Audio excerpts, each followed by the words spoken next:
আচ্ছা, আমরা সারা মাস কাজ করার পরে সেই মাসের 7 তারিখের পরে আমরা বেতন পাইতাম। কিন্তু শ্রমিকগুলো মানুষের যদি ইসলামের দিক থেকে আলোচনা করেন, দেখেন শ্রমিকের ঘাম শুকানোর আগে কিন্তু টাকা দিয়ে দেওয়ার কথা। কিন্তু মাসে ধরা যে চুক্তি কোম্পানির সাথে হয়, এটা রাষ্ট্রীয়ভাবে এটা একটা সময় দেওয়া থাকে।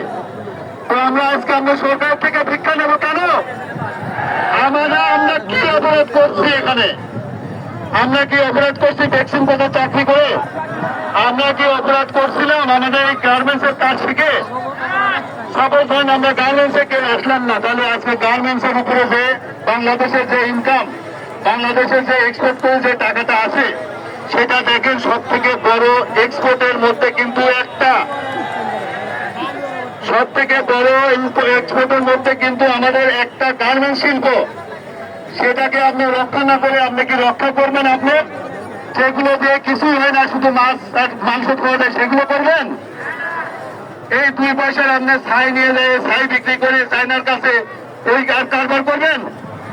মূল টাকা আসে গার্মেন্ট শিল্প থেকে, যেটা এখনো সর্বশ্রেষ্ঠে আছে।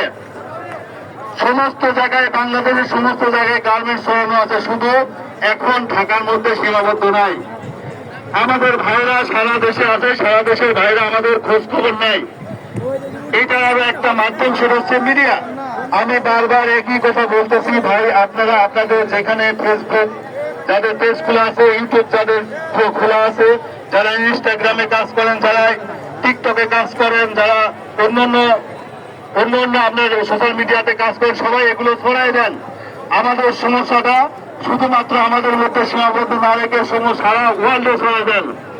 সারা ওয়ার্ল্ডের থেকে এটা একটা রেজাল্ট ইফেক্ট আসবে। কেন? আপনারা এর আগে দেখেছেন কিছু লোককে কিন্তু আমাদের আরেক দেশের মানুষ কিন্তু আটকায় দেয়, এটা কিন্তু ফেসবুকে আমরা দেখছি। সেভাবে এখানে একটা অন্যায় করতেছে, সেই লোক ওই দেশে গেছে, সেখানে কিন্তু তাকে জিজ্ঞাসা করা হয়েছে কেন আপনি এটা করতেছেন? আমরা কষ্ট করে বাংলাদেশে টাকা পাঠাই, আমাদের বাংলাদেশের মানুষ যেন ভালো থাকে, সেখানে আমরা সেই মানুষগুলো আপনারা কি করতেছেন? দুর্নীতি করতেছেন, সেই মানুষগুলোর কর্মে আপনি প্রতিবন্ধকতা সৃষ্টি করতেছেন। এই প্রেশারটা আমাদের আসা চাই। বাংলাদেশের সকল শ্রেণী পেশার মানুষ যেন সরকার পক্ষকে বলতে পারে যে এটা ন্যায়ের পক্ষে আছে। তারা এই শ্রমিকরা কাজ করে বেতন নেয়, এই শ্রমিকরা এখানে বাটপারি, সিটারি, দুর্নীতি, ফাঁকিবাজি করে টাকা নেয় না। একজনের দায়ে আমরা সমষ্টি গোষ্ঠী হয়রানি হতে পারবো না। তো ভাই, আমাদের মূল সদর কাজ শুরু হওয়ার আগে পিছনে যারা আছেন আমাদের সামনে চলে আসতে হবে। তাহলে আমরা আমাদের মূল কথাগুলো আমরা বলবো, কোথায় থেকে শুরু করছি, কোথায় আজকে এখানে আসছি, সামনে কি কাজ করব।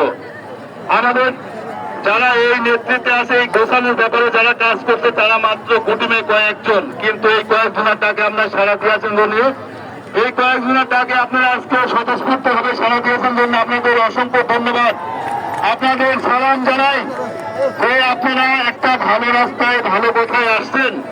এটা 1 জন 7 জন 3 জনের মধ্যে সীমাবদ্ধ ইস্যু না, এটা একটা গোষ্ঠী ইস্যু, যেখানে আমাদের 40,000 পরিবারের 40,000 এমপ্লয়ের আপনার পরিবার আছে, তার থেকে 2 লক্ষ পরিবারের সাথে আরো এরকম 1 কোটি লোক জড়িত।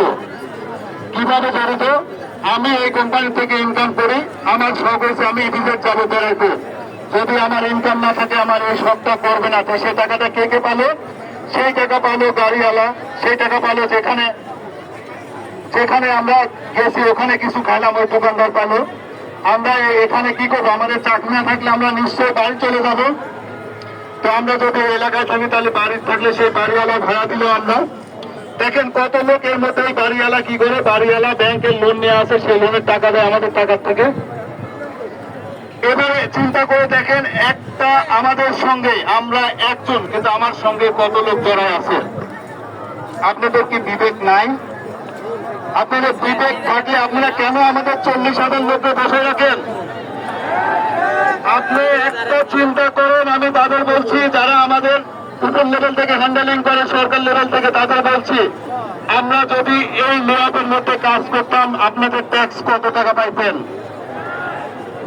নাকি আমরা ট্যাক্স ফাঁকি দিতাম? আমাদের তো স্যালারি ঢোকার সঙ্গে সঙ্গে তার সাথে ট্যাক্স কাটি নেই। তাহলে আপনাদের গ্যাপটা কোথায়? গ্যাপটা কোথায়? আমাদের এই হয়রানির কারণটা কি?